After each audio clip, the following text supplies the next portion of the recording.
God is dead. Or so it must have seemed to the ancestors of the Jews in 586 BC. Jerusalem and the temple to their God are in flames. The nation of Israel, founded by King David, is wiped out.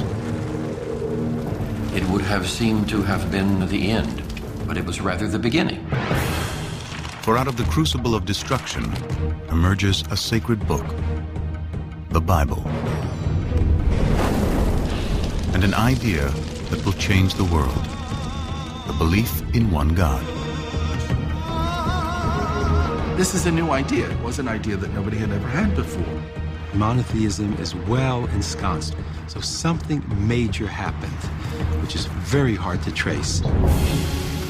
Now, a provocative new story from discoveries deep within the earth and the Bible. We wanted to examine the possibility that the remains of King David's palace are here. We can actually see vivid evidence here of a destruction. Question number one, who did it? An archaeological detective story puzzles together clues to the mystery of who wrote the Bible, when, and why. And it was very clear it was some kind of a tiny scroll. I immediately saw very clear, very distinct letters. This is the ancestor of the Hebrew script. And from out of the earth emerge thousands of idols that suggest God had a wife. We just found this exceptional clay figurine showing a fertility goddess. Powerful evidence sheds new light on how one people, alone among ancient cultures, finally turned their back on idol worship to find their one God. This makes the God of ancient Israel the universal God of the world that resonates with people, at least in Jewish, Christian, and Muslim tradition to this very day.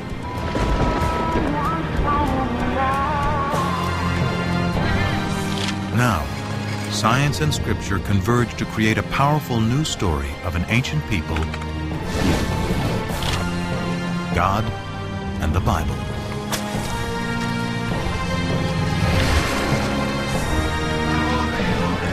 Up next on Nova, the Bible's buried secrets.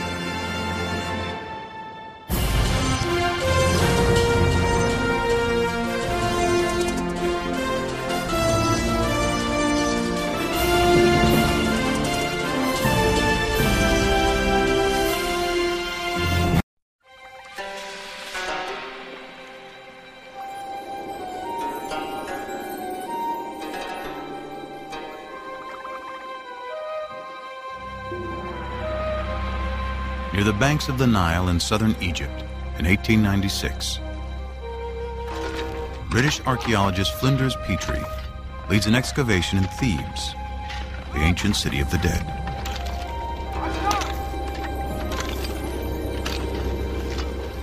Here he unearths one of the most important discoveries in biblical archaeology.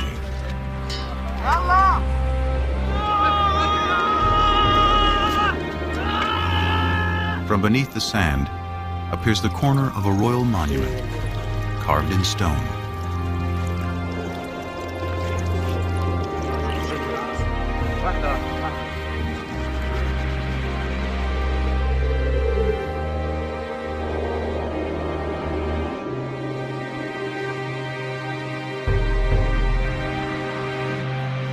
Dedicated in honor of Pharaoh Merneptah, son of Ramses the Great, it became known as the Merneptah Stela. Today, it is in the Cairo Museum. This stela is what the Egyptians would have called a triumph stela, a victory stela, commemorating victory over foreign peoples. Most of the hieroglyphic inscription celebrates Merneptah's triumph over Libya, his enemy to the west. But almost as an afterthought, he mentions his conquest of people to the east in just 2 lines. The text reads, Ashkelon has been brought captive, Gezer has been taken captive, Yanoam in the North Jordan Valley has been seized, Israel has been shorn. Its seed no longer exists.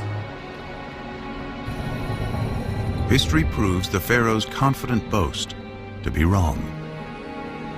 Rather than marking their annihilation, Merneptah's stela announces the entrance onto the world stage of a people named Israel. This is priceless evidence for the presence of an ethnical group called Israel in the central highlands of southern Canaan. The well-established Egyptian chronology gives the date as 1208 BC.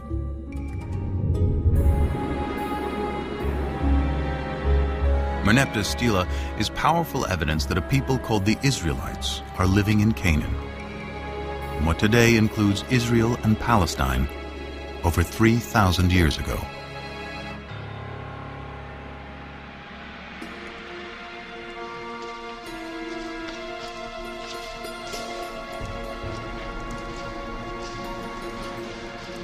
The ancient Israelites are best known through familiar stories that chronicle their history.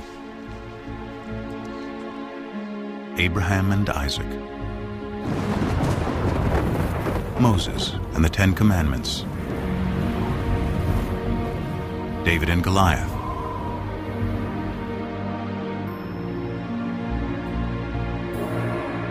it is the ancient Israelites who write the Bible.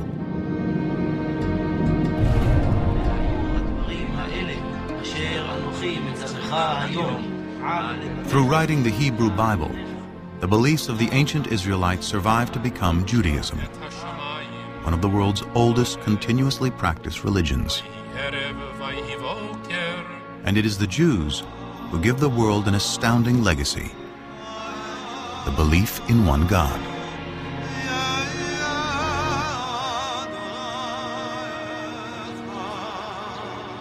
This belief will become the foundation of two other great monotheistic religions: Christianity and Islam.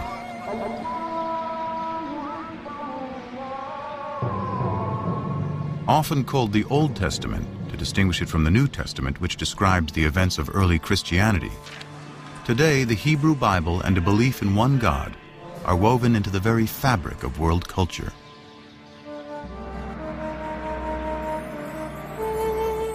But in ancient times, all people, from the Egyptians to the Greeks to the Babylonians, worshiped many gods, usually in the form of idols.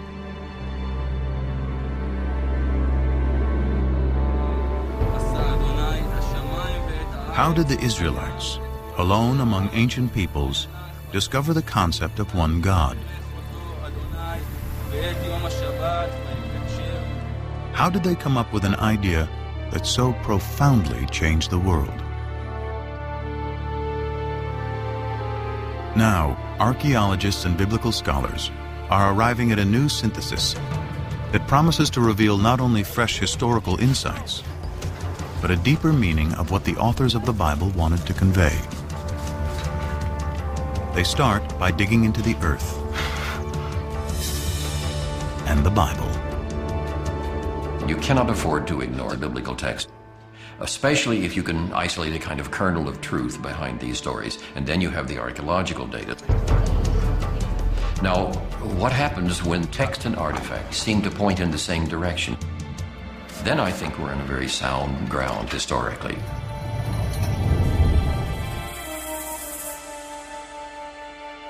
Scholars search for intersections between science and scripture.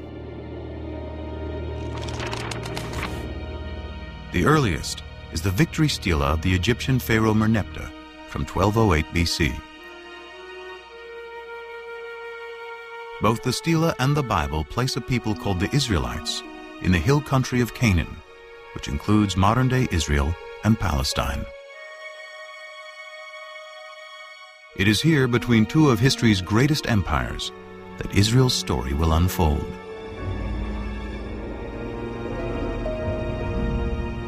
The way to understand Israel's relationship to the superpowers, Egypt and Mesopotamia on either side, is to understand its own sense of its fragility as a people. The primary way in which the Bible looks at the origins of Israel is as a people coming to settle in the land of Israel. It's not indigenous. It's not a native state.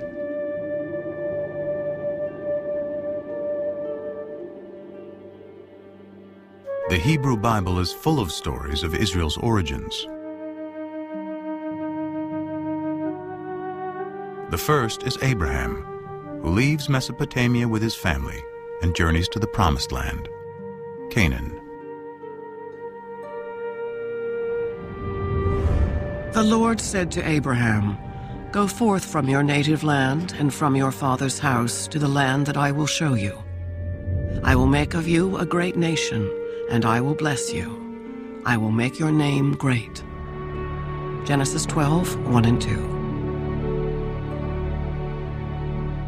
According to the Bible, this promise establishes the covenant, a sacred contract between God and Abraham. To mark the covenant, Abraham and all males are circumcised. His descendants will be God's chosen people. They will be fruitful, multiply, and inhabit all the land between Egypt and Mesopotamia.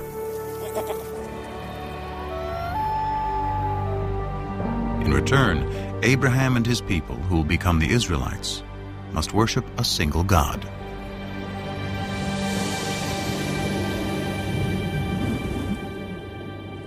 This is a new idea. It was an idea that nobody had ever had before. God, in our sense, doesn't exist before Abraham. It is hard to appreciate today how radical an idea this must have been in a world dominated by polytheism, the worship of many gods and idols. The Abraham narrative is part of the first book of the Bible, Genesis, along with Noah and the flood and Adam and Eve. Though they convey a powerful message, to date there is no archaeology or text outside of the Bible to corroborate them. The farther back you go in the biblical text, the more difficult it is to find historical material in it. The patriarchs go back to Genesis. Genesis is, for the most part, a compilation of myths, creation stories, things like that. And to find a historical core there is very difficult. This absence of historical evidence leads scholars to take a different approach to reading the biblical narrative. They look beyond our modern notion of fact or fiction to ask why the Bible was written in the first place. There is no word for history in the Hebrew Bible. The biblical writers were telling stories. They were good historians, and they could tell it the way it was when they wanted to, but their objective was always something far beyond that. So what was their objective? To find out, scholars must uncover who wrote the Bible and when. And the Lord said to Moses, "Write down these words, for in accordance with these words, I make a covenant with you and with Israel." Exodus 34:27. The traditional belief is that Moses wrote the first 5 books of the Bible. Genesis, the story of creation. Exodus, deliverance from slavery to the Promised Land. Leviticus, Numbers, and Deuteronomy, laws of morality and observance. Still read to this day, together they form the Torah, often called the 5 books of Moses. The view that Moses had personally written down, first 5 books of the Bible, was virtually unchallenged until the 17th century. There were a few questions raised about this. For example, the very end of the last book of the Torah, the book of Deuteronomy, describes the death and burial of Moses. And so some rabbis said, well, Moses couldn't have written those words himself because he was dead and was being buried. And digging deeper into the text, there are even more discrepancies. For example, how many of each species of animal is Noah supposed to bring into the ark? One text says 2, a pair of every kind of animal. Another text says 7 pair of the clean animals and only 2 of the unclean animals. In one chapter, the Bible says the flood lasts for 40 days and 40 nights. But in the next, it says 150 days. To see if the floodwaters have subsided, Noah sends out a dove. But in the previous sentence, he sends a raven. There are 2 complete versions of the flood story interwoven on the same page.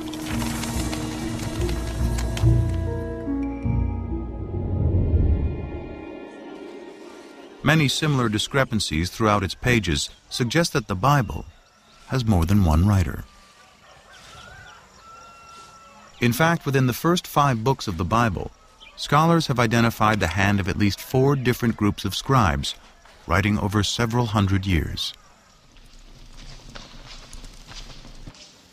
This theory is called the documentary hypothesis. One way of thinking about it is as a kind of anthology that was made over the course of many centuries by different people, adding to it, subtracting from it, and so forth. But when did the process of writing the Bible begin?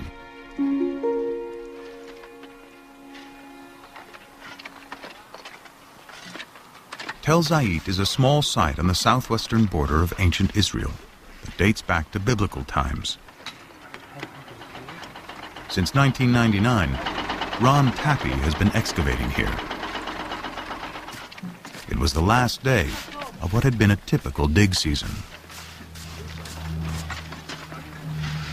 What's up? As I was taking aerial photographs from the cherry picker, a volunteer notified his square supervisor that he thought he had seen some interesting marks, scratches, possibly letters, incised in a stone. Which, right here? Yeah. Letters would be a rare find. So when he kneeled to look at the marks, Tappy got the surprise of a lifetime. As I bent down over the stone, I immediately saw very clear, very distinct letters. Tappy excavated the rock and brought it back to his lab at the nearby kibbutz.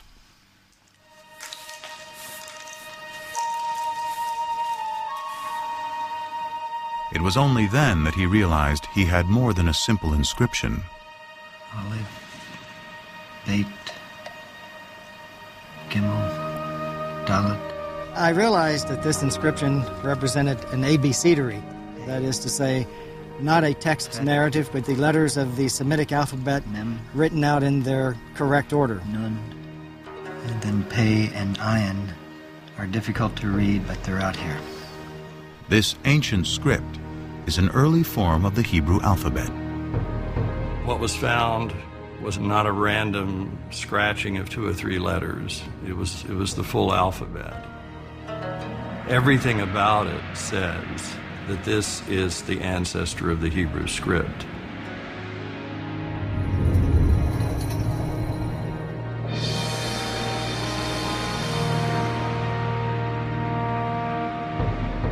The Tel Zayit abecedery is the earliest Hebrew alphabet ever discovered.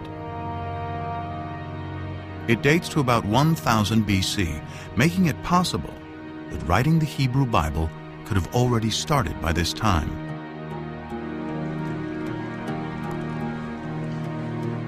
To discover the most ancient text in the Bible, scholars examine the Hebrew spelling, grammar, and vocabulary. The Hebrew Bible is a collection of literature written over about 1,000 years. And as with any other language, Hebrew naturally changed quite a bit over those 1,000 years. The same would be true of English. I'm speaking English of the 21st century, and if I were living in Elizabethan times, the words I choose, the syntax I use would be quite different. Scholars examine the Bible in its original Hebrew in search of the most archaic language, and therefore the oldest passages. They find it in Exodus, the second book of the Bible.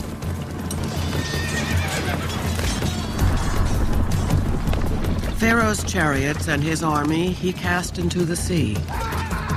His picked officers are drowned in the Red Sea. Exodus 15:4. This passage, known as the Song of the Sea, is the climactic scene of Exodus, the story of the Israelites' enslavement in Egypt and how Moses leads them to freedom. In all of the Bible, no single event is mentioned more times than the Exodus. With the development of ancient Hebrew script, the Song of the Sea could have been written by 1000 BC, the time of Tappy's alphabet. But it was probably recited as a poem long before the beginning of Hebrew writing. It's very likely that it was a kind of story told in poetic form that you might tell around the campfire. Just as our poems are easier to remember generally than prose accounts. So we generally think that the poetry is orally passed on from one to another long before they commit things to writing. Because the poetry in Exodus is so ancient, is it possible the story has some historical core?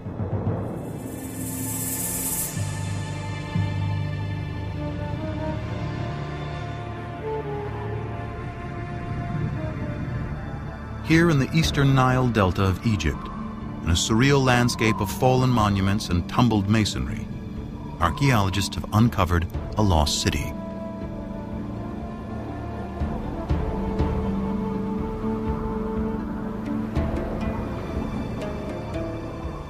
Inscribed on monuments throughout the site is the name of Ramses II, one of the most powerful Egyptian rulers.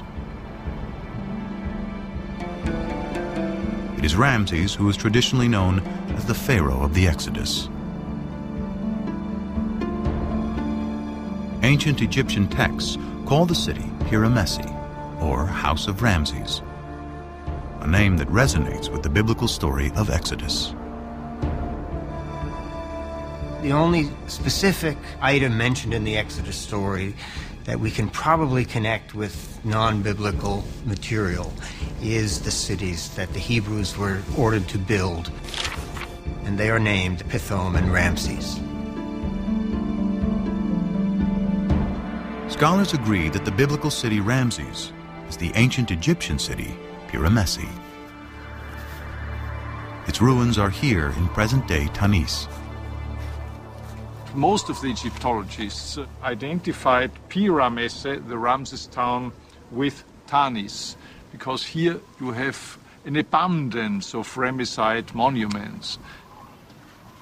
This convergence between archaeology and the Bible provides a time frame for the Exodus. It could not have happened before Ramses became king around 1275 BC. And it could not have happened after 1208 BC, when the stela of Pharaoh Merneptah, Ramses II's son, specifically locates the Israelites in Canaan.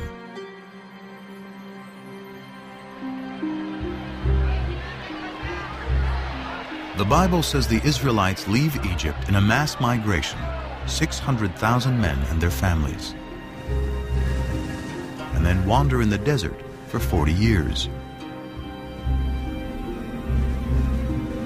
But even assuming the Bible is exaggerating, in 100 years of searching, archaeologists have not yet found evidence of migration that can be linked to the Exodus.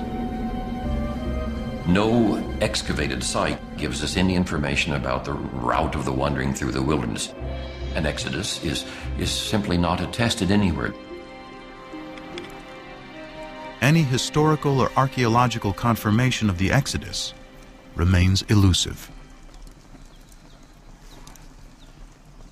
Yet scholars have discovered that all four groups of biblical writers contributed to some part of the Exodus story. Perhaps it is for the same reason its message remains powerful to this day. Its inspiring theme of freedom. Freedom is a compelling notion, and that is one of the ways that we can understand the story of the Exodus, from being controlled by others to controlling oneself.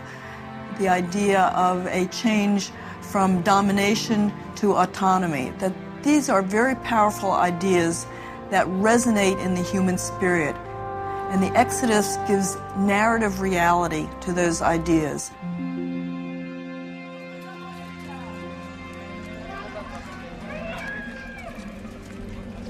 Following the Exodus, the Bible says God finally delivers the Israelites to the promised land, Canaan. Archaeology and sources outside the Bible reveal that Canaan consisted of well-fortified city-states, each with its own king, who in turn served Egypt and its pharaoh. The Canaanites, a thriving Near Eastern culture for thousands of years, worshipped many gods in the form of idols.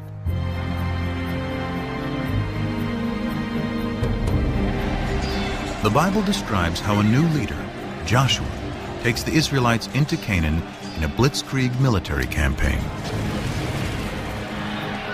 So the people shouted, and the trumpets were blown.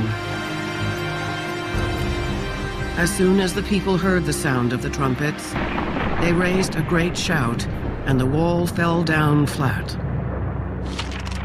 Joshua 6:20. But what does archaeology say? In the 1930s, British archaeologist John Garstang excavated at Jericho, the first Canaanite city in Joshua's campaign. Garstang uncovered dramatic evidence of destruction and declared he had found the very walls that Joshua had brought tumbling down.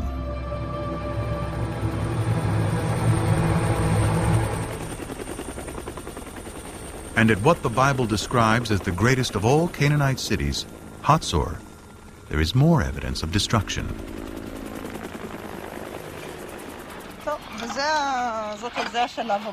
Today, Hatzor is being excavated by one of the leading Israeli archaeologists, Amnon Ben-Tor, and his protege and co-director, Sharon Zuckerman.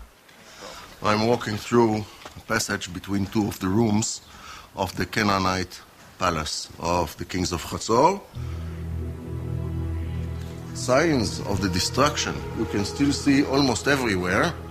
You can see the dark stones here, and most important, you can see how they cracked into a million pieces. It takes tremendous heat to cause such damage. The fire here was, how shall I say, the mother of all fires. Among the ashes, Ben-Tor discovered a desecrated statue, most likely the king or patron god of Hatzor. Its head and hands are cut off, apparently by the city's conquerors. This marked the end of Canaanite Hatzor. Question number one, who did it? Who was around? Who is a possible candidate? So number one, the Egyptians. They don't mention having done anything at Hatzor. In any of the inscriptions of the time, we don't see Hatzor. Another Canaanite city-state could have done it? Maybe, but who was strong enough to do it? Who are we left with? The Israelites. The only ones about whom there is a tradition that they did it. So, let's say they should be considered guilty of destruction of Hatzor until proven innocent.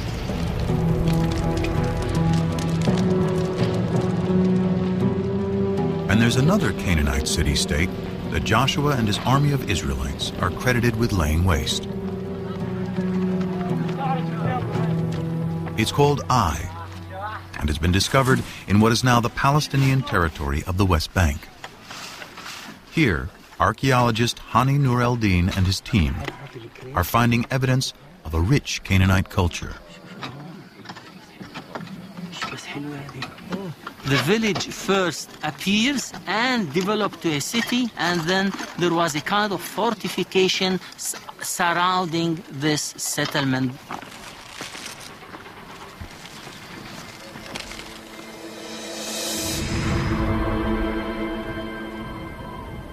These heaps of stones were once a magnificent palace and temples, which were eventually destroyed. But when the archaeologists date the destruction, they discover it occurred about 2200 BC.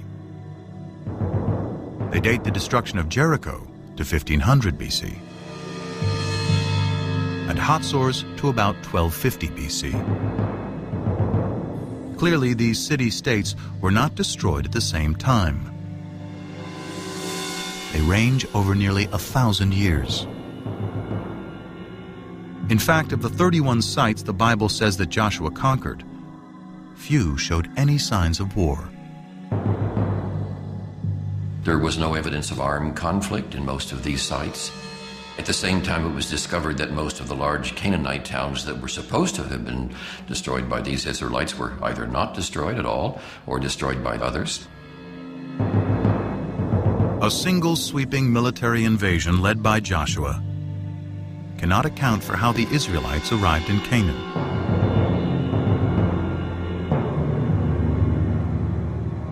But the destruction of Hatzor does coincide with the time that the Merneptah Stela locates the Israelites in Canaan. So who destroyed Hatzor? Amnon Ben Tor still believes it was the Israelites who destroyed the city. But his co-director, Sharon Zuckerman, has a different idea. The final destruction itself consisted of the mutilation of statues of kings and gods.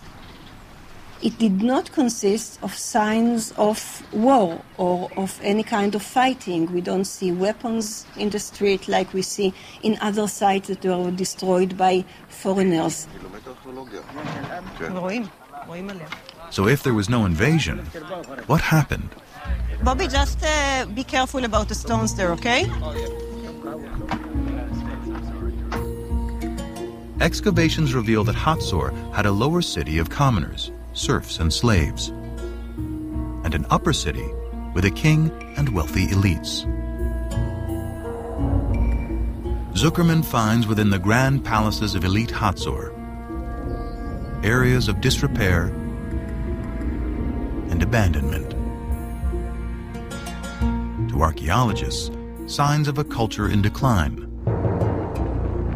and rebellion from within.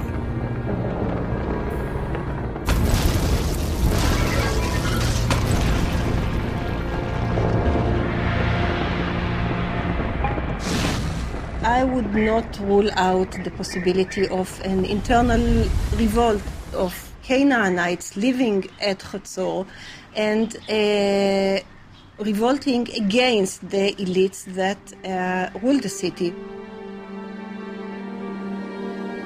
In fact, the entire Canaanite city-state system, including Hatzor and Jericho, breaks down.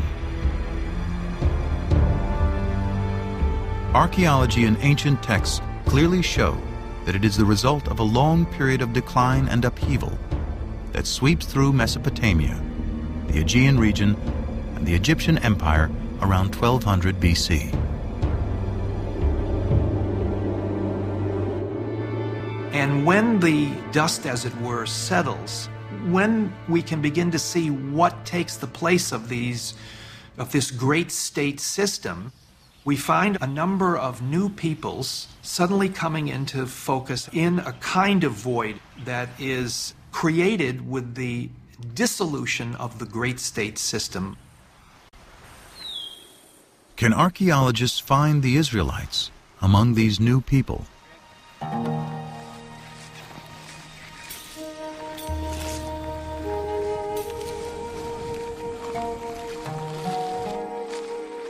In the 1970s, archaeologists started wide-ranging surveys throughout the central hill country of Canaan. Today, primarily the Palestinian territory of the West Bank.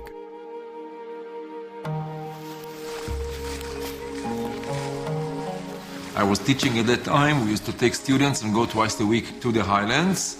And every day we used to cover between 2 and 3 square kilometers. And this accumulates very slowly into the coverage of the entire area. Israel Finkelstein and teams of archaeologists walked out grids over large areas, collecting every fragment of ancient pottery lying on the surface. Over 7 years, he covered nearly 400 square miles, sorting pottery and marking the locations of where it was found on a map. In the beginning, the spots were there on the map and they meant nothing to me. But later, slowly, I started seeing sort of phenomena and processes.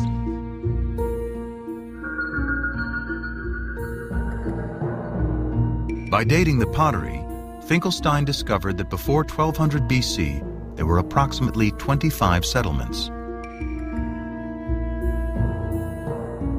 He estimated the total population of those settlements to be 3,000 to 5,000 inhabitants. But just 200 years later, there's a very sharp increase in settlements and people. Then you get this boom of population growing and growing. Then we are speaking about 250 sites. And the population grows also 10 times, from a few thousand to 45,000 or so. Now this is very dramatic and cannot be explained as natural growth. This rate is impossible in ancient times.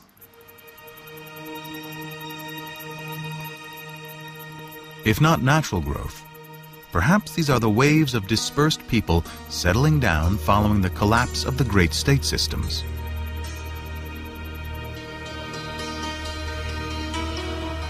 Then, more evidence of a new culture is discovered.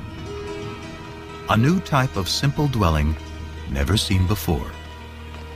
And it's in the exact location where both the Merneptah Stela and the Bible place the Israelites. The sites in which this type of house appears throughout the country, this is where Israelites lived.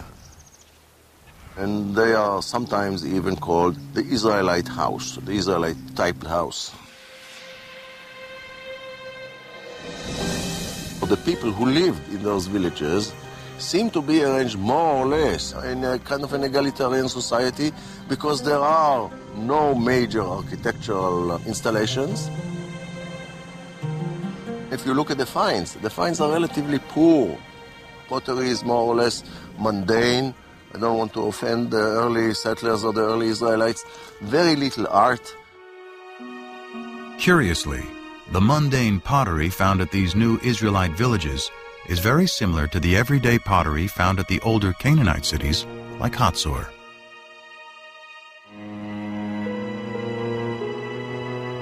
In fact, the Israelite house is practically the only thing that is different.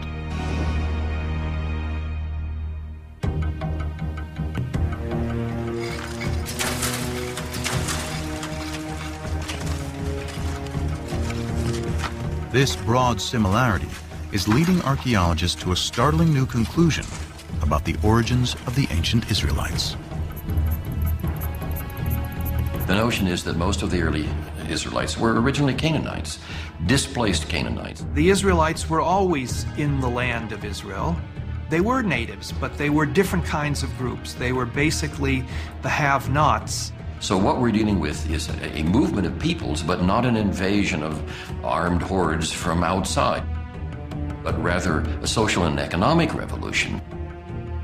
Ancient texts describe how the Egyptian rulers and their Canaanite vassal kings burdened the lower classes of Canaan with taxes and even slavery. A radical new theory based on archaeology suggests what happens next. As that oppressive social system declines, families and tribes of serfs, slaves, and common Canaanites seize the opportunity.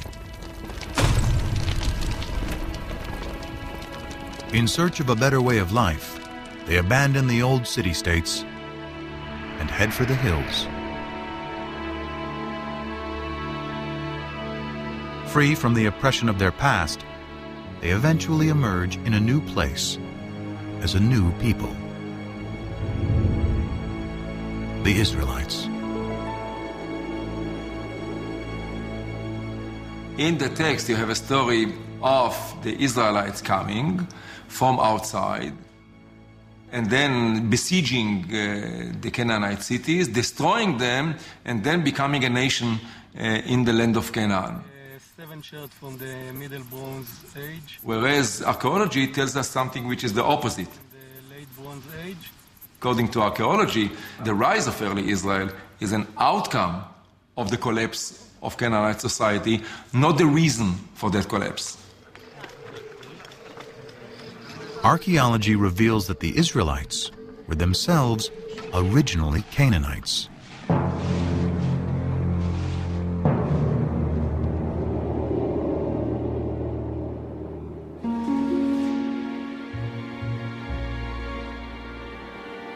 So why does the Bible consistently cast the Israelites as outsiders in Canaan? Abraham's wanderings from Mesopotamia, Moses leading slaves out of Egypt and into the Promised Land, and Joshua conquering Canaan from outside.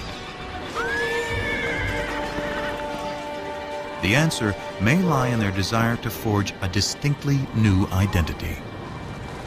Identity is created, as psychologists tell us, by talking about what you are not, by talking about another.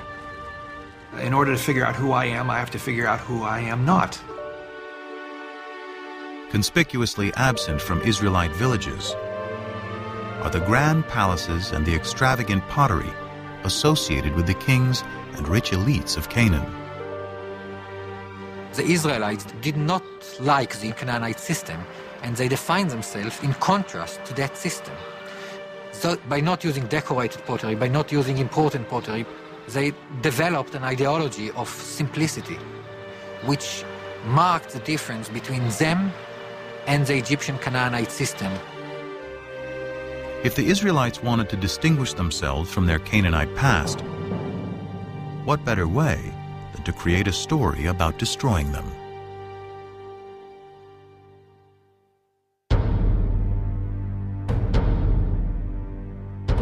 But the stories of Abraham, Exodus, and the conquest serve another purpose.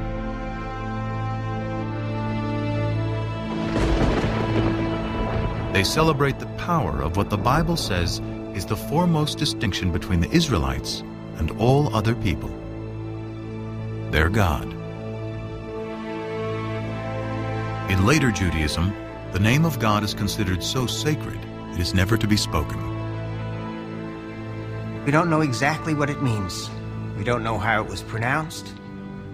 But it seems to have been the personal name of the God of Israel. So his title, in a sense, was God, and his name was these 4 letters, which in English would be YHWH, which we think were probably pronounced something like Yahweh. But Yahweh only appears in the Hebrew Bible. His name is nowhere to be found in Canaanite texts or stories. So where do the Israelites find their God?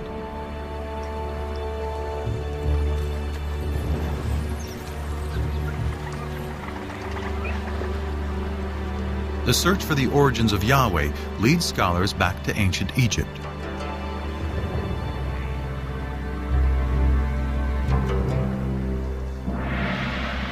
Here in the royal city of Karnak, for over 1,000 years, pharaohs celebrated their power with statues, obelisks, and carved murals on temple walls. Here on the north wall of the Karnak, we have scenes depicting the victories in battle of Seti I, the father of Ramses the Great. Seti here commemorates one of his greatest victories over the Shasu. The Shasu were a people who lived in the deserts of southern Canaan, now Jordan and northern Saudi Arabia, at around the same time as the Israelites emerged. Egyptian texts say one of the places where the Shasu lived is called YHW, probably pronounced Yahu, likely the name of their patron god. That name Yahu is strangely similar to Yahweh, the name of the Israelite God.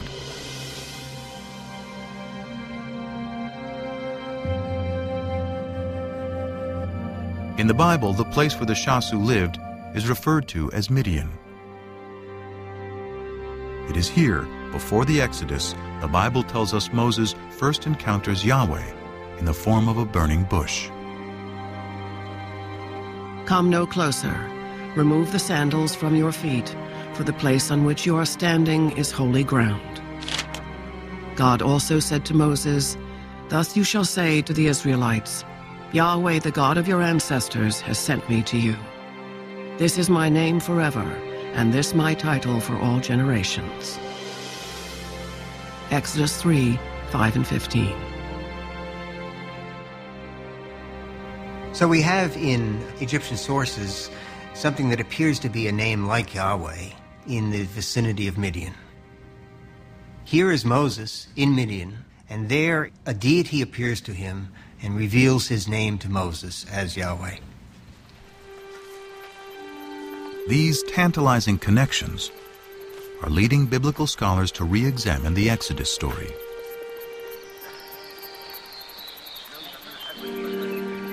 While there is no evidence to support a mass migration, some now believe that a small group did escape from Egypt.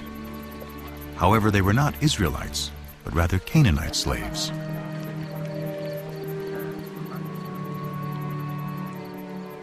On their journey back to Canaan, they pass through Midian, where they are inspired by stories of the Shasu's god, Yahu. There was probably a group of people who fled from Egypt and had some divine experience. It was probably a small group demographically, but it was important, at least in ideology.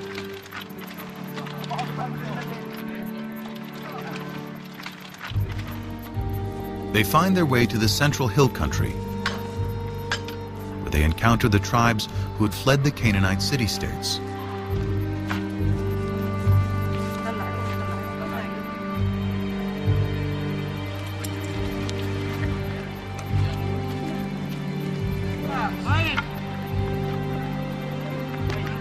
Their story of deliverance resonates in this emerging egalitarian society. The liberated slaves attribute their freedom to the God they met in Midian, who they now call Yahweh. They spread the word to the highlanders, who themselves perhaps had escaped from the tyranny of the Canaanite city-states. They spread the idea of a God who represented freedom, freedom for people to keep the fruits of their own labor. This was a message that was so powerful that it brought people together and gave them a new kind of identity. The identity of Israelites.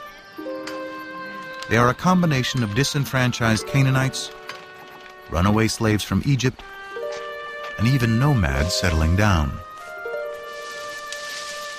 The Bible calls them a mixed multitude. According to the Hebrew Bible, early Israel was a motley crew, and we know that's the case now. But these people are bound together by a new vision.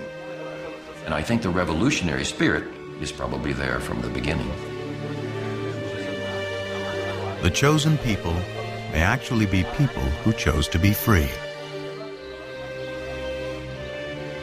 Their story of escape, first told by word of mouth and poetry, helps forge a collective identity among the tribes.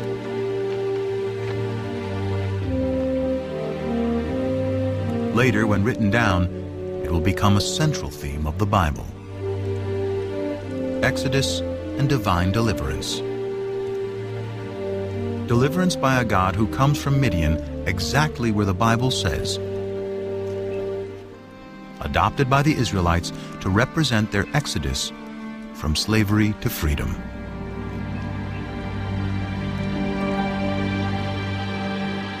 So is this the birth of monotheism? The common understanding of what differentiated the ancient Israelites from their neighbors was that their neighbors worshipped many different gods and goddesses, and the Israelites worshipped only the one true God. But that is not the case. This bull figurine, likely representing El, the chief god of the Canaanite deities, is one of thousands of idols discovered in Israelite sites. The Israelites frequently worshipped other gods. Now, maybe they weren't supposed to, but they did. So at least on a practical level, many, if not most, Israelites were not monotheists. The Bible's ideal of the Israelite worship of one God will have to wait.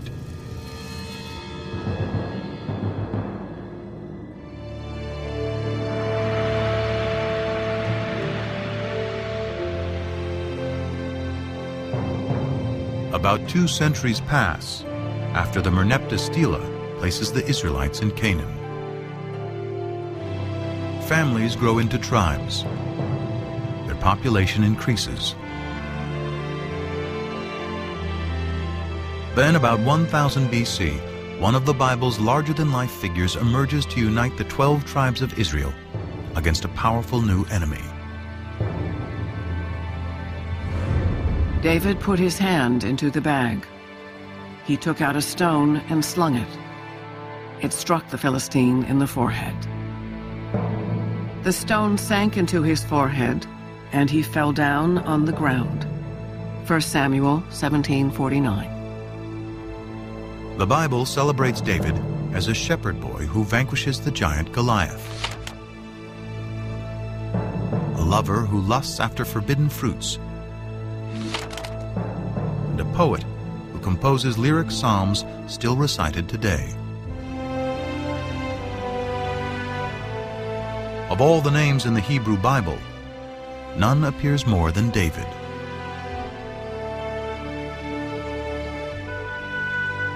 Scriptures say David creates a kingdom that stretches from Egypt to Mesopotamia. He makes Jerusalem his royal capital. And in a new covenant, Yahweh promises that he and his descendants will rule forever. David's son Solomon builds the temple where Yahweh, now the national God of Israel, will dwell for eternity. The kingdom of David and Solomon, one nation united under one God, according to the Bible.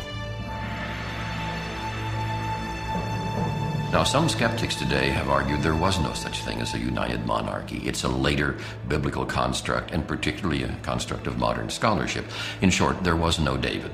As one of the biblical revisionists has said, David is no more historical than King Arthur. But then, in 1993, an amazing discovery literally shed new light on what the Bible calls ancient Israel's greatest king. Gila Cook was finishing up some survey work with an assistant at Tel Dan, a biblical site in the far north of Israel today. The excavation was headed by the eminent Israeli archaeologist Avraham Biran. It was near the end of the day, and Cook was getting her last measurements when she hears a yell from below. And it was Biran in his booming voice yelling, "Gila, let's go."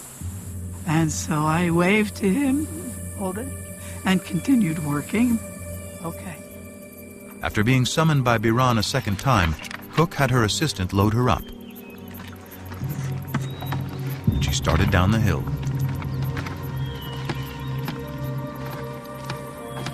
So I get there and I just dropped my bag and dropped the board and I set my stuff down. But something catches her eye. A stone with what appeared to be random scratches, but was actually an ancient inscription. This time, she yelled for Biran. And he looks at it, and he looks at me, and he says, "Oh my God." Cook had found a fragment of a victory stela written in Aramaic, an ancient language very similar to Hebrew.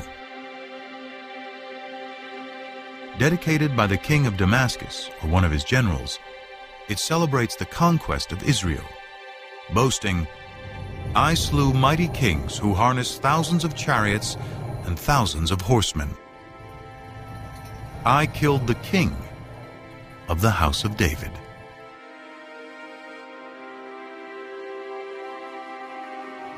Those words, "the house of David," make this a critical discovery.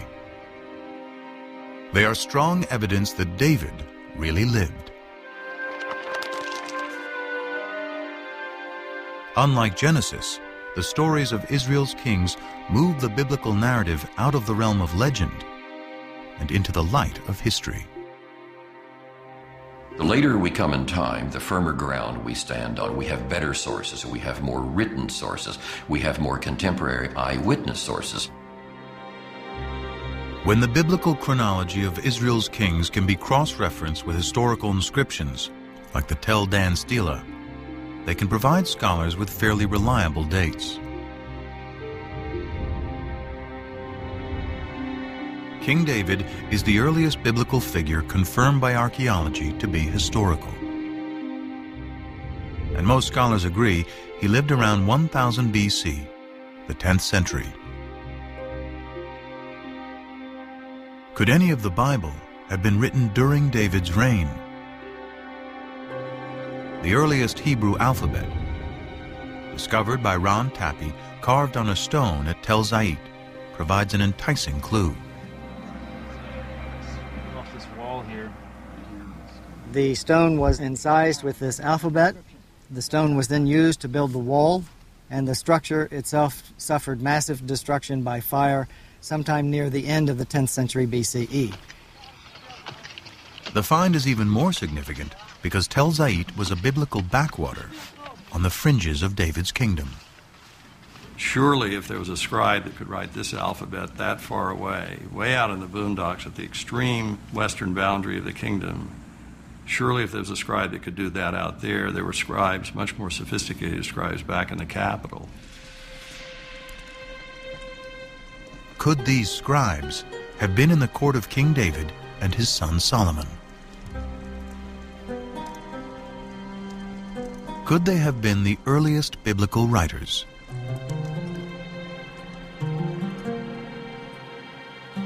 In the 18th century, German scholars uncovered a clue to who wrote the Bible, hidden in two different names for God. According to one account, Abraham knew God by his intimate personal name, conventionally pronounced Yahweh. Passages with the name Yahweh, which in German is spelled with a J, scholars refer to as J. But according to other accounts, Abraham knew God simply by the most common Hebrew word for God, which is Elohim. So the two different writers became known as E for Elohim and J for Yahweh. Most likely based on poetry and songs passed down for generations, they both write a version of Israel's distant past. The stories of Abraham in the Promised Land, Moses and the Exodus. The earliest of these sources is the one that is known as J, which many scholars dated to the 10th century BC, the time of David and Solomon. And because the backdrop for J's version of events is the area around Jerusalem, it's likely he lived there, perhaps in the royal courts of David and Solomon.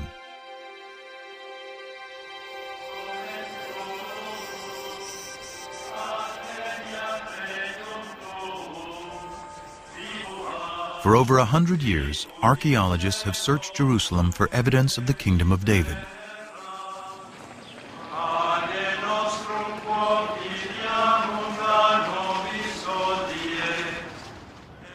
But excavating here is contentious because Jerusalem is sacred to today's three monotheistic religions: For Christians, Jesus comes in his final week to worship at the Jerusalem temple. He's crucified, he's buried, he's resurrected in the city of Jerusalem.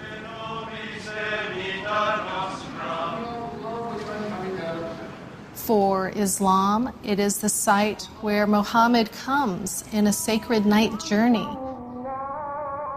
And today, the Dome of the Rock marks that spot. In Judaism, the stories of the Hebrew Bible of Solomon, of David, of the temples of Jerusalem, all of these take place, of course, in Jerusalem. So Jerusalem is a symbol of sacred space today, important for all three traditions.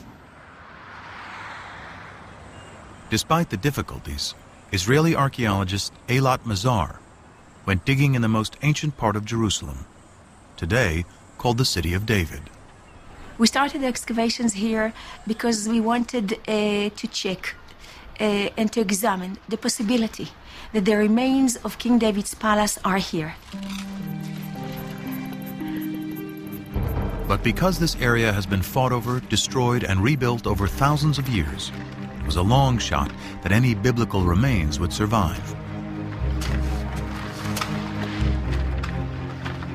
But then, large walls started to appear, 3 meter wide, 5 meter wide, and then we saw that it goes all directions. It goes from east, 30 meters to the west, and we don't see the end of it yet.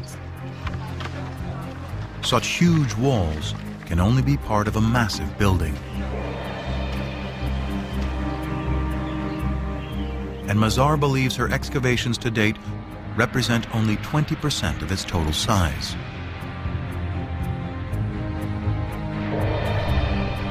Such a huge structure shows centralization and capability of construction. It can be only royal structure. This huge complex may be evidence of a kingdom.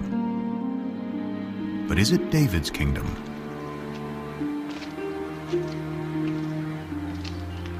For these walls to be David's palace, it would have to date to his lifetime, around 1000 BC.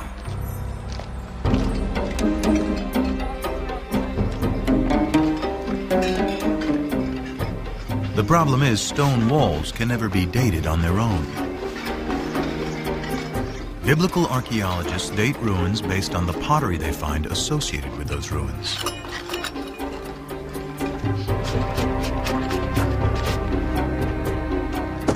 Pottery dating is based on two ideas. Pottery styles evolve uniformly over time. And the further down you dig, the further back in time you go. If pottery style A comes from the lowest stratum, then it is earlier than pottery style B that comes from the stratum above it. By analyzing pottery from well-stratified sites, excavators are able to create what they call a relative chronology. But this chronology is floating in time without any fixed dates.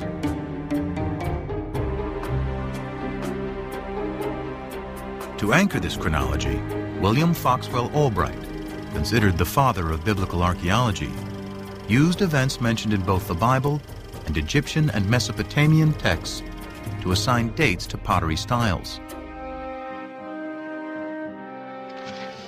Albright's chronology, slightly modified, is what Mazar uses to date her massive building, and what most archaeologists use today. What we found is a typical 10th century pottery, meaning bowls with hand burnish. You can see from inside, together with an import, a beautiful black on red juglet. What is so important that this is a 10th century typical juglet. So has Mazar discovered the Palace of David? She adds up the evidence. The building is huge. It is located in a prominent place in the oldest part of Jerusalem. And the pottery, according to Albright's chronology, dates to the 10th century BC. the time of David.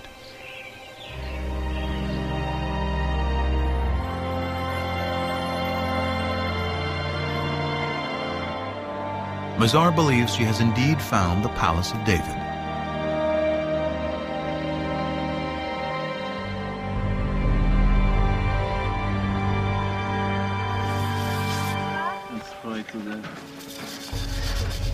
But that evidence, and indeed the kingdom itself, rest on the dates associated with fragments of pottery. And some critics argue the system for dating that pottery relies too heavily on the Bible. Archaeologists in the past did not rely too heavily on the Bible. They relied only on the Bible. We have a problem in dating. How do you date in archaeology? You need an anchor from outside. Today, there is a more scientific method to anchor pottery to firm dates: radiocarbon dating. It is a specialty of Elisabetta Boretto of the Weizmann Institute. The first step is, of course, in the field, which relates the sample, the material like olive pits or seeds or charcoal, to the archaeological context. If an olive seed is found at the same layer as a piece of pottery, the carbon in the seed can be used to date the pottery. When the seed dies, its radioactive carbon-14 decays into stable carbon-12 at a consistent rate over time. By measuring the ratio of carbon-14 to carbon-12, Boretto can determine the age of the olive seed, which in turn can be used to date the pottery.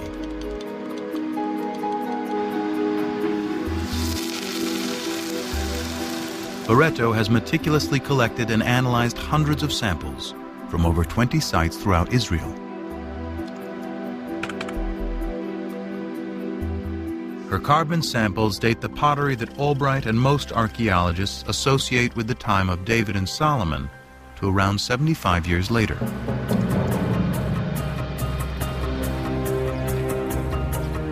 For events so long ago, this may seem like a trivial difference. But if Boretto is right, Mazar's Palace of David and Tappy's ancient Hebrew alphabet have to be redated. This places them in the time of the lesser-known kings Omri, Ahab, and his despised wife Jezebel, all worshippers of the Canaanite god Baal. With no writing or monumental building, suddenly the kingdom of David and Solomon is far less glorious than the Bible describes.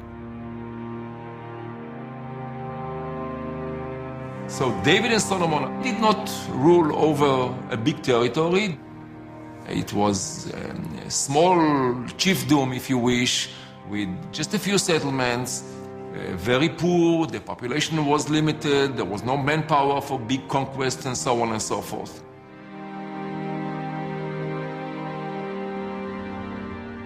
This would make David a petty warlord ruling over a chiefdom, and his royal capital Jerusalem nothing more than a cow town. These are the results of the radiocarbon dating. He or she who decide to ignore these results, I treat them as if arguing that the world is flat, that the earth is flat, and I cannot argue anymore. But it's not so simple.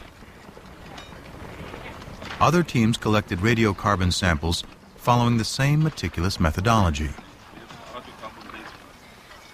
According to their results, Mazar's palace and Tappy's alphabet can date to the 10th century, the time of David and Solomon. How can this discrepancy be explained? The problem is that these radiocarbon dates have a margin of error of plus or minus 30 years, about the difference between the two sides. Pottery and radiocarbon dating alone cannot determine if the kingdom of David and Solomon was as large and prosperous as described in the Bible.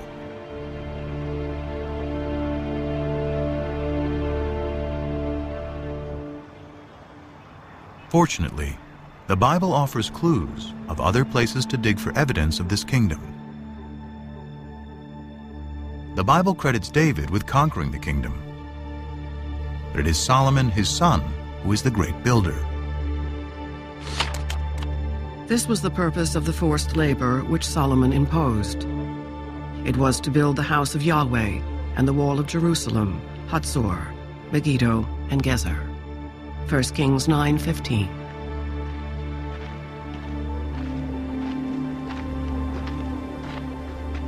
Here in Hatzor, Amnon Ben-Tor, director of excavations, believes this may be evidence of Solomon's building campaign.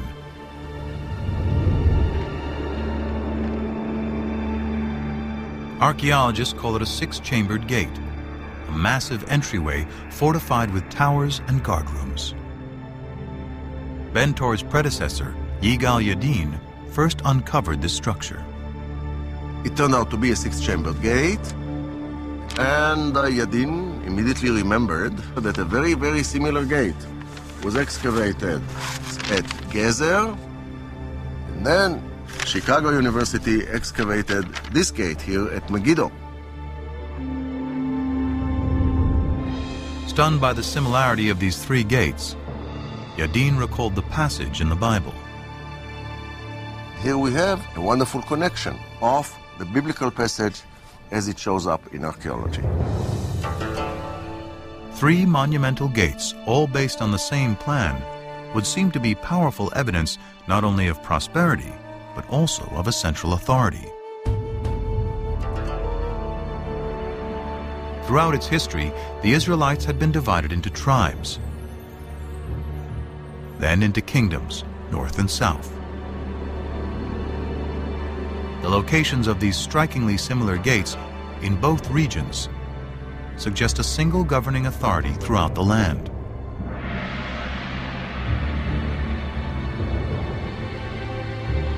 But how can we be sure this is the kingdom of David and Solomon?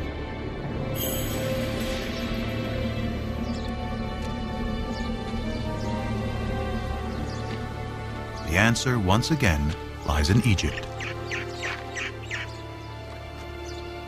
The head-smiting scene which you see on this wall commemorates a military campaign conducted by Pharaoh Shishak, or Sheshonq, the founder of Dynasty 22 in Egypt. The Egyptian pharaoh Shishak invades Israel, an event the Bible reports and specifically dates to 5 years after Solomon's death, during the reign of his son Rehoboam.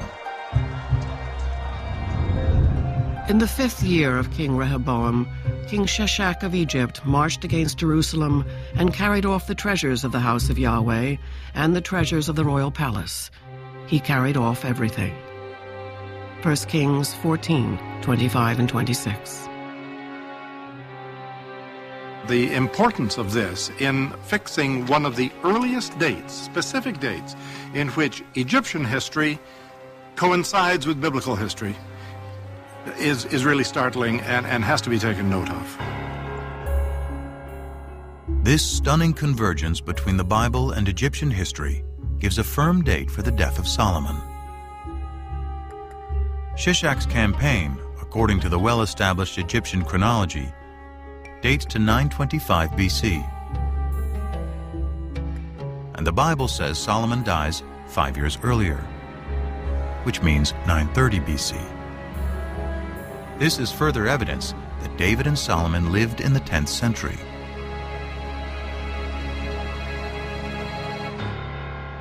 But there's even more hidden in these walls.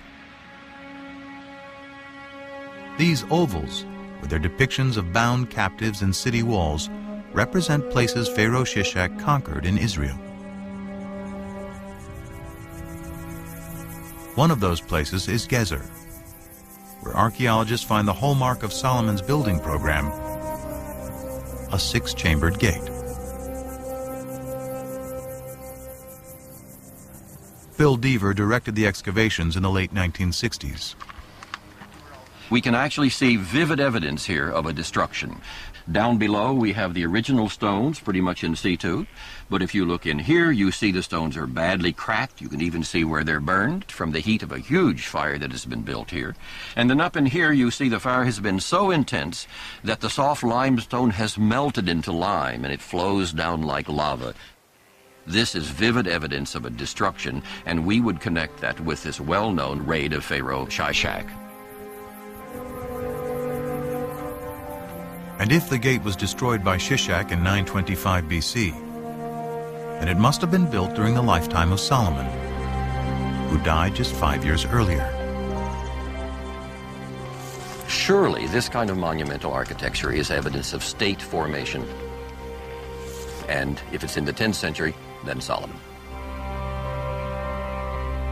Although a minority of archaeologists continue to disagree, this convergence of the Bible, Egyptian chronology, and Solomon's gates is powerful evidence that a great kingdom existed at the time of David and Solomon, spanning all of Israel, north and south, with its capital in Jerusalem. But Jerusalem is more than a political center. It is the center of worship.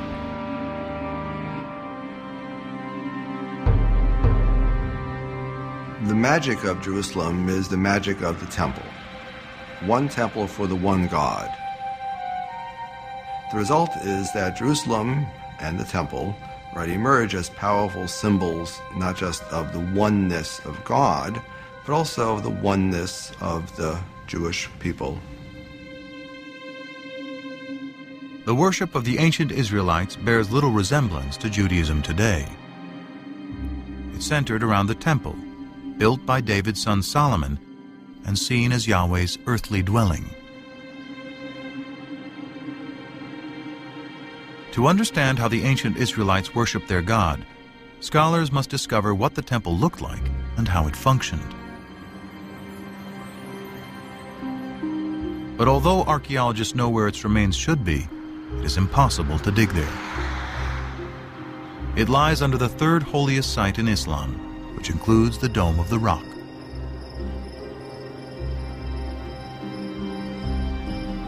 Not a stone of Solomon's temple has ever been excavated. But the Bible offers a remarkably detailed description.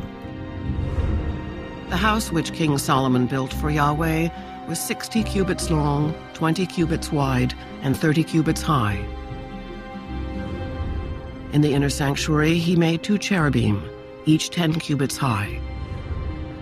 He overlaid the cherubim with gold. 1 Kings 6, 2, 23 and 28.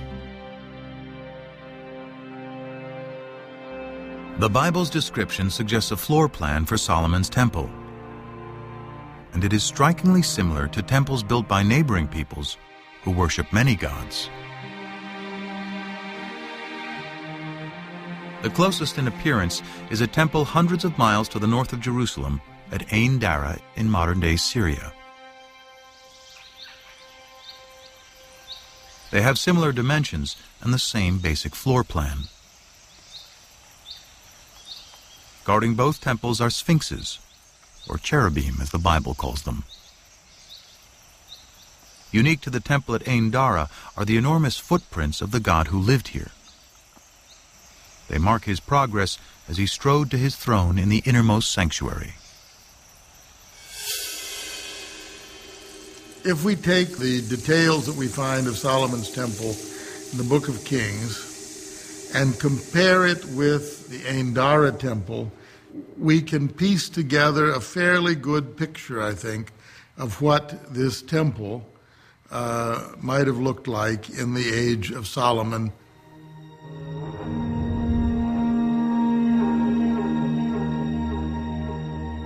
Now it is possible to reconstruct with some confidence how Solomon's temple may have looked and how the ancient Israelites worshiped their God. Out front was an enormous altar. Beyond that was a porch area that led into the inside of the temple. There was a room, the holy place, and then beyond that, the most sacred room, the Holy of Holies, where tradition says the Ark of the Covenant held the tablets of the law. And this room was considered to be the most sacred site on earth because it is the room where God's presence could be found.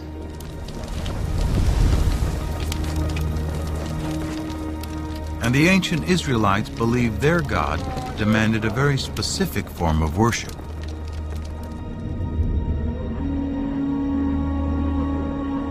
Evidence of this survives today on Mount Gerizim in Palestine.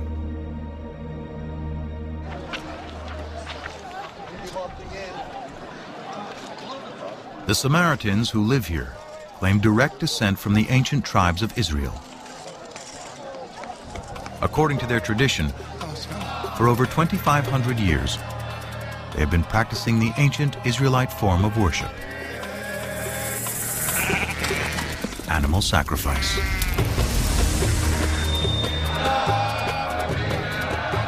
The primary function is to make a connection between our mundane world and the divine world. And the means for the ancient Israelites is embodied in blood. Blood is the most sacred substance on the altar.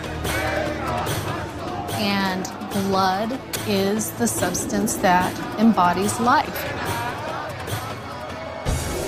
So it is the most precious substance in the human world.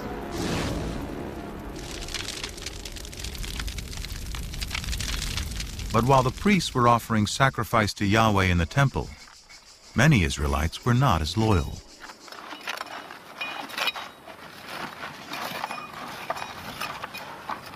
At Tel Rehov, archaeologists are digging at an Israelite house that illuminates the religious practices of its ancient inhabitants. Well, we just found this beautiful, exceptional clay figurine showing a goddess, a fertility goddess, that was worshipped here in Israel. Here, in this case, she's shown holding a baby. Who is this fertility goddess? And what is a pagan idol doing in an Israelite home?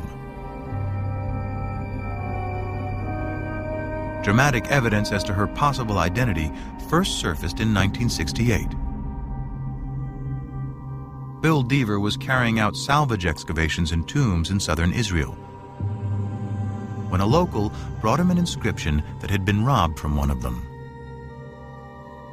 When I got home and brushed it off, I thought I was going to have a heart attack. Executed in clear 8th century script. It's a tomb inscription. And it just gives the name of the deceased, and it says, "Blessed may X be by Yahweh." That's good biblical Hebrew. But it says by Yahweh and his Asherah. And Asherah is the name of the old Canaanite mother goddess. More inscriptions associating Yahweh and Asherah have been discovered, and thousands of figurines unearthed throughout Israel. Many scholars believe this is the face of Asherah. Deaver concludes God had a wife. Even hundreds of years after the Israelites rise from their Canaanite pagan roots, monotheism has still not completely taken hold. This is awkward for some people, the notion that Israelite religion was not exclusively monotheistic, but we know now that it wasn't.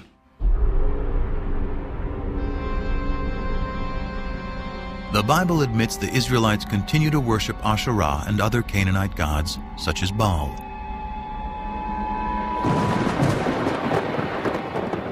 In fact, the prophets, holy men speaking in the name of God, consistently rail against breaking the covenant made with Moses to worship only Yahweh. The more I called them, the more they went from me.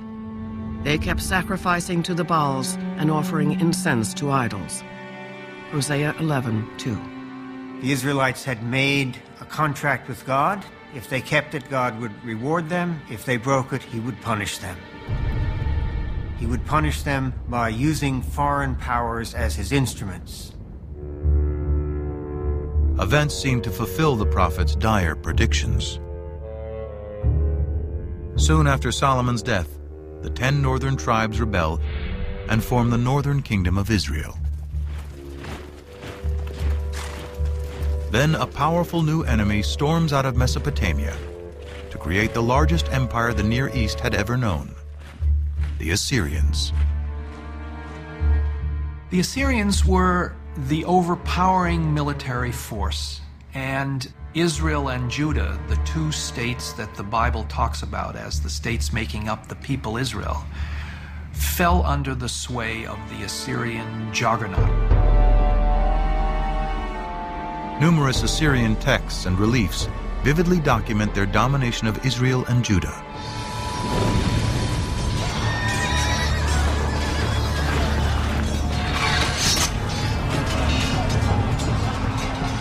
In 722 BC, the Assyrian army crushes the northern kingdom. Those who escape death or exile to Assyria flood south into Jerusalem, where the descendants of David and Solomon continue to reign. One of them, Josiah, according to the Bible, finally heeds what the prophets prescribe. We're told in the book of Kings that King Josiah in the late 7th century BC was told that a scroll had been discovered in the temple archives. The scroll was brought to him, and as the scroll was being read, Josiah began to weep because he realized that it was a sacred text containing divine commands which the people had been breaking.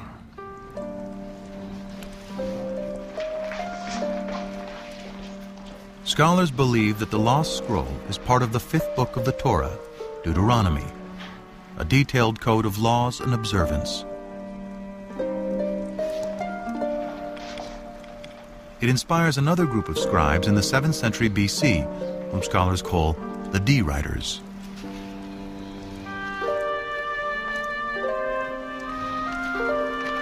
According to the documentary hypothesis, after J and E, D is the third group of scribes who write part of the Hebrew Bible. D retells the Exodus story and reaffirms the covenant Moses made between God and the Israelite people. You should love the Lord your God because he has loved you. He has loved you more than any other nation.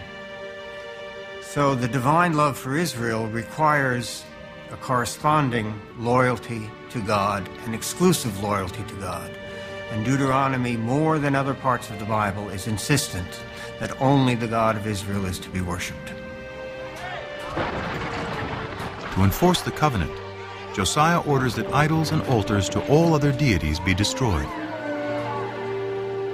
The book of Deuteronomy contains the clearest prohibition of the worship of other gods, the 10 Commandments. I am Yahweh, your God. You shall have no other gods before me.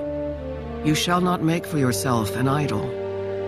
You shall not bow down to them or worship them. Deuteronomy 5, 6-9. The 10 Commandments appears in 2 books of the Bible, in Deuteronomy and in Exodus. It is not only a contract with Yahweh, it is also a code of conduct between people. The revelation of the 10 Commandments is an ethical revelation. And that's where the idea of justice comes in, because that's the most important thing about the way in which we treat one another. We will not kill him, we will not steal from him, and we will not lie about him. We will abide by the commandments. The commandments, as God himself repeatedly says through the later prophets, are already written on the hearts of human beings.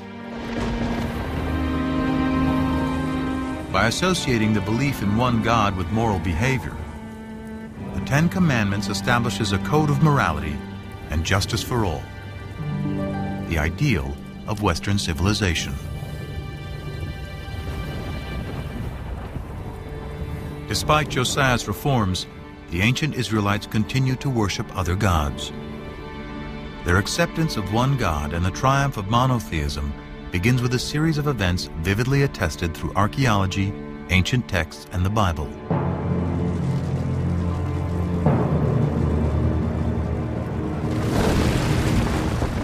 It starts with the destruction of Yahweh's earthly dwelling, the Jerusalem temple.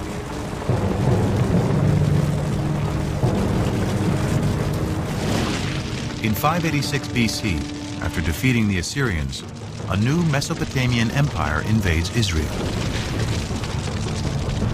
The Babylonians ransack the temple and systematically burn the sacred city.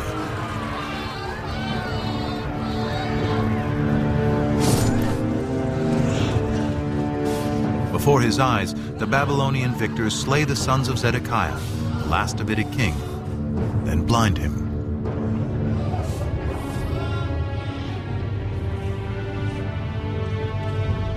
The covenant, the promise made by Yahweh to his chosen people and to David, that his dynasty would rule eternally in Jerusalem, is broken.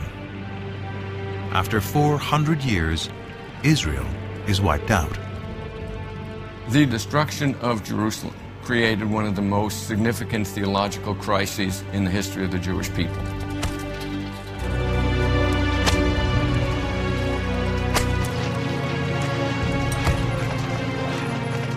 The Babylonians round up the Israelite priests, prophets, and scribes and drag them in chains to Babylon. Babylonian records confirm the presence of Israelites, including the king, in exile. In every age of disbelief, one is inclined to think God is dead. And surely those who survived the fall of Jerusalem must have thought so. After all, how could God allow his temple, his house, the visible sign of his presence among his people, to be destroyed? Without temple, king, or land, how can the Israelites survive?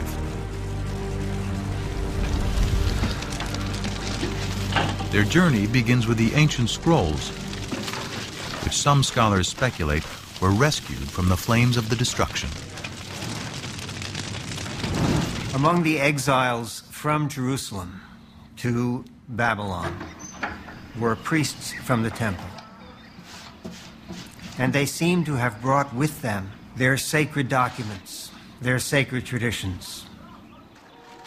According to the widely accepted documentary hypothesis, it is here in Babylon, far from their homes in Israel, that priests and scribes will produce much of the Hebrew Bible as it is known today.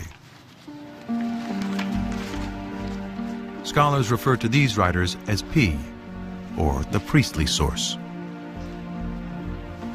It was P who took all of these earlier traditions, the J source, the E source, the D source, and other sources as well, and combined them into what we know as the Torah, the first 5 books of the Bible. But more than just compiling, P edits and writes a version of Israel's distant past, including the Abraham story, that provides a way for the Israelites to remain a people and maintain their covenant with God.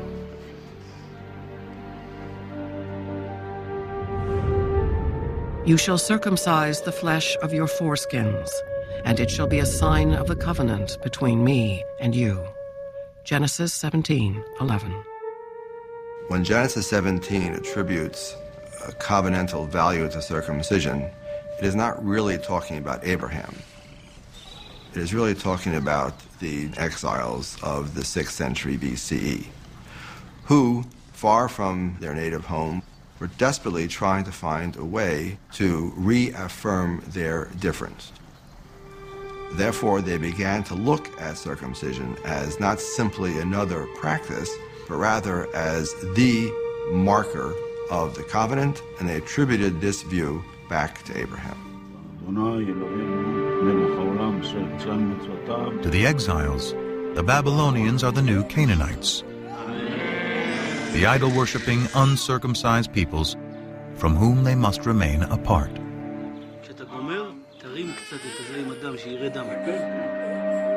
But the Abraham story with its harrowing tale of a father's willingness to sacrifice his own son, is also about the power of faith.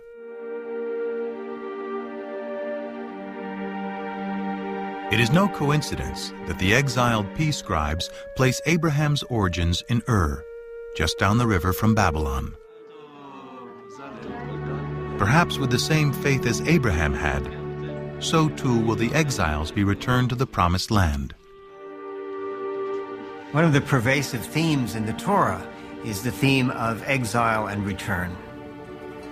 Abraham goes down to Egypt and comes out of Egypt. The Israelites go to Egypt and get out. For the exiles in Babylon in the 6th century BC, that theme must have resonated very powerfully. God, who had acted on their behalf in the past, would presumably do so again. But the Israelites still have a problem. How, in a foreign land, without the temple and sacrifice, can they redeem themselves in the eyes of Yahweh? To assure that divine protection, the P tradition emphasizes observances such as the Sabbath observance. You don't need to be in the land of Israel to keep the Sabbath. And we have allusions in the biblical writings, in the prophets, to the fact that the exiles also learned to pray in groups in what was to become the forerunner of the synagogue.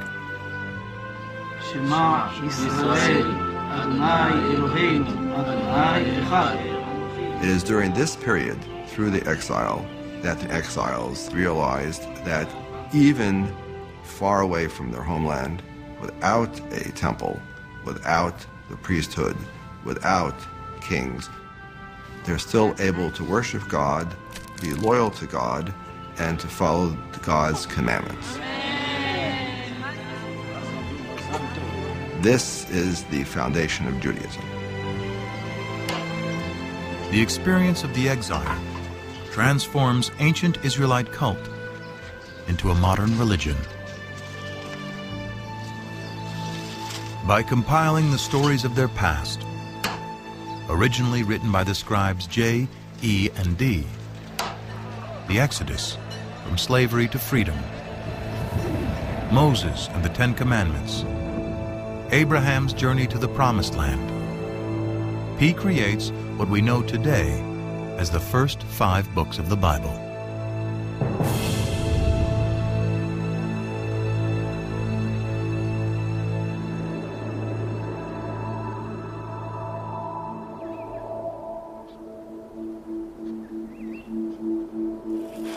Though this theory is widely accepted, physical evidence of any biblical text from the exile or earlier is hard to come by.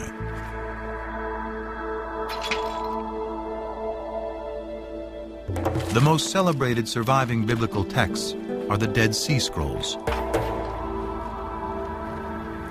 First discovered by accident in 1947, the scrolls represent nearly all 39 books of the Hebrew Bible, at least in fragments.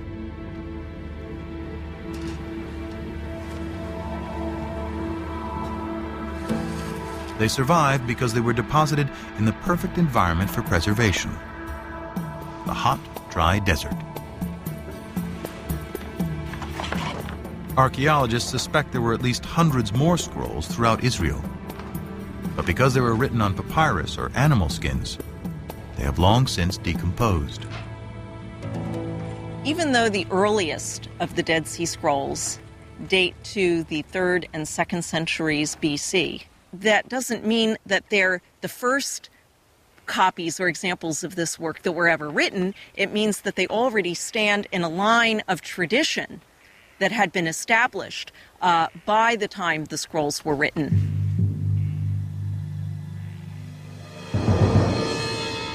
Still, the earliest of the Dead Sea Scrolls dates to at least 300 years after the Babylonian exile.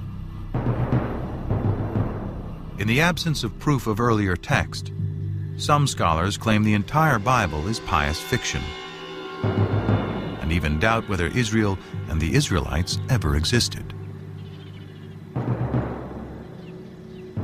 For many of the revisionists, these extreme skeptics, there was no ancient Israel. Israel is an intellectual construct. In other words, these people were not rethinking their past, they were inventing their past. They had no past. So the Bible is a myth, a foundation myth, told to legitimate a people who had no legitimacy.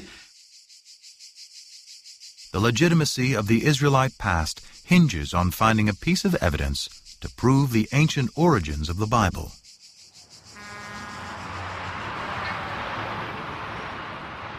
What would be the discovery of a lifetime starts outside the walls of Jerusalem in an old cemetery.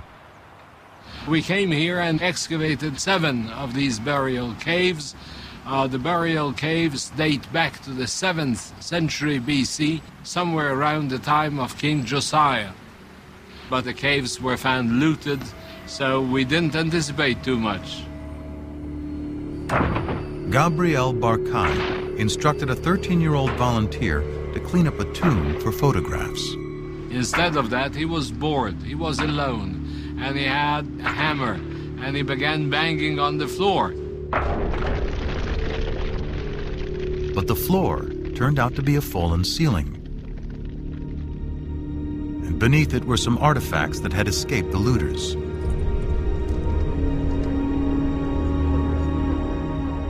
Among the hundreds of grave goods, one artifact stood out. It looked like a cigarette butt.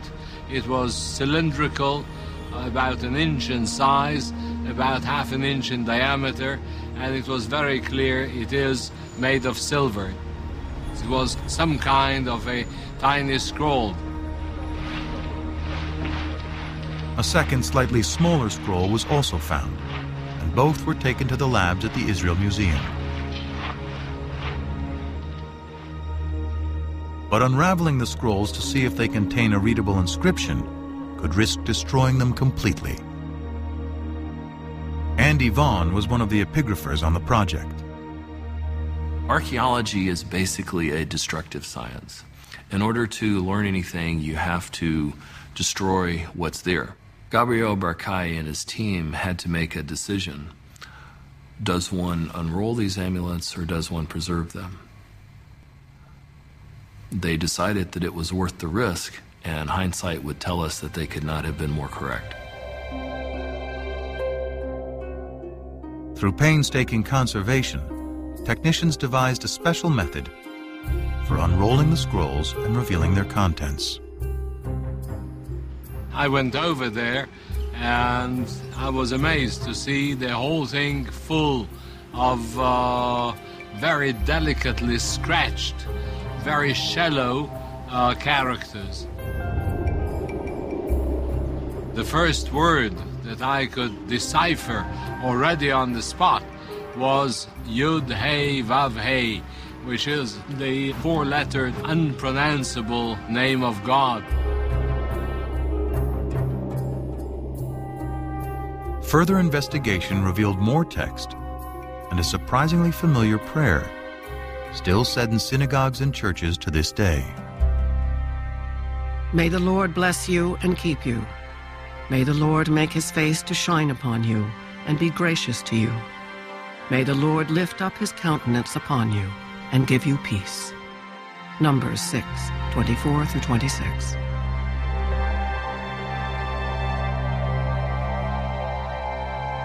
There is no doubt at all that these 2 amulets contain the priestly benediction found in Numbers 6.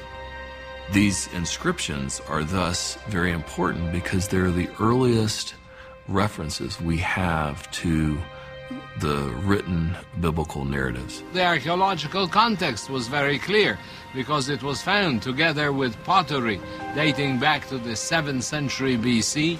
Also the paleography, the shape of letters, points towards somewhere in the 7th century BC beyond any doubt. The silver scrolls with the priestly benediction predate the earliest Dead Sea Scrolls by 400 years. It is an amazing find, proving that at least some verses of the Bible were written in ancient times during the reign of King David's descendants. By giving us text from before the Babylonian exile, the Silver Scrolls confirm that the Hebrew Bible is created from poetry, oral traditions, and prayers that go back to the time of Josiah's D writer, and likely beyond to writers E and J.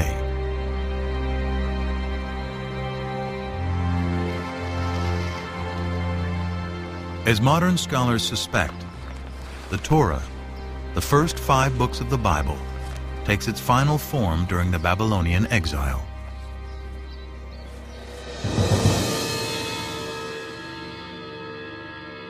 But dwarfed by the mighty temples and giant statues of Babylonian gods, the Israelites must also confront the fundamental question: why did their God, Yahweh, forsake them? In the ancient world, if your country was destroyed by another country, it meant that their gods were more powerful than your God.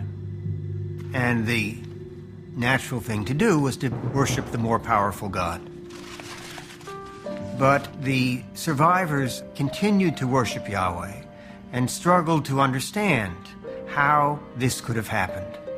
They resort first to a standard form of explanation, which is found elsewhere in the ancient Near East. We must have done something wrong to incur the wrath of our God. It's out of this that comes the reflection that polytheism was our downfall. There is, after all, only one God. The Israelites abandon the folly of polytheism. Monotheism triumphs, and the archaeological evidence proves it. Before the destruction of the first temple, wherever we dig, in whatever part of the Judean country, we find sanctuaries, and more often we find hundreds and thousands of figurines, even in Jerusalem itself. But after the destruction, there are none. We are speaking about 1,000 in before, and nothing, completely nothing at all after.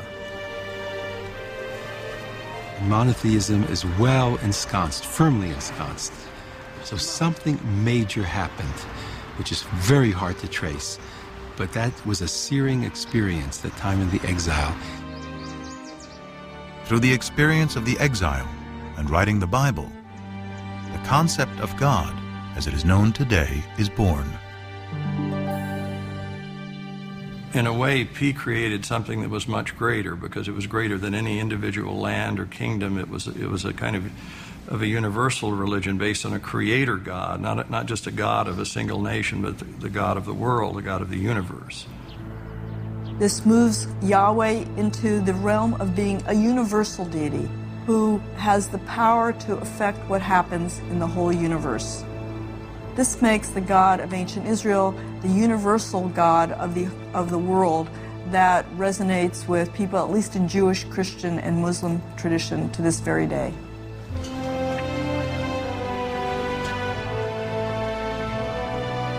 In 539 BC, the Babylonian Empire is toppled by the Persians. As written in the Bible, Yahweh, in his new role as the one invisible God, orchestrates a new exodus.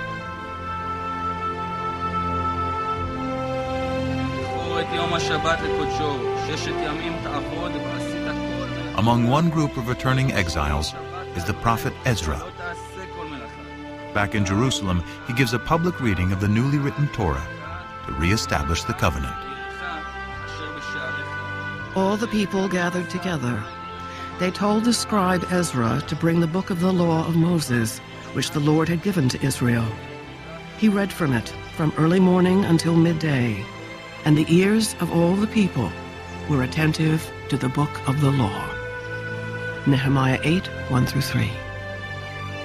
To me, it's one of the most moving moments in the whole Bible.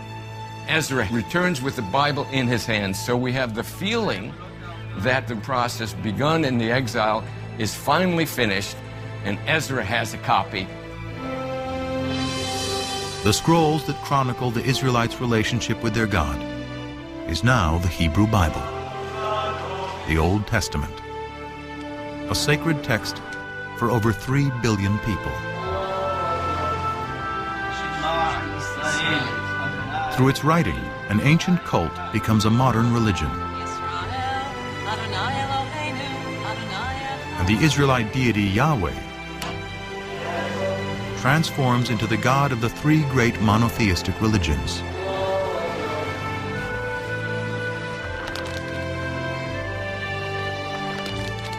Through its teachings, the Bible established a code of morality and justice, aspirations that resonate through the ages.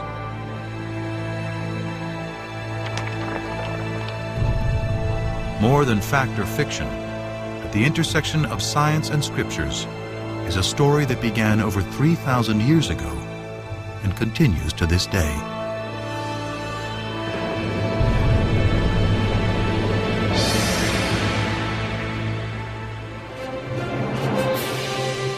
On Nova's Bible's Buried Secrets website, share your thoughts on the program, ask questions of biblical scholars, explore a timeline of archaeology, and more. Find it at pbs.org.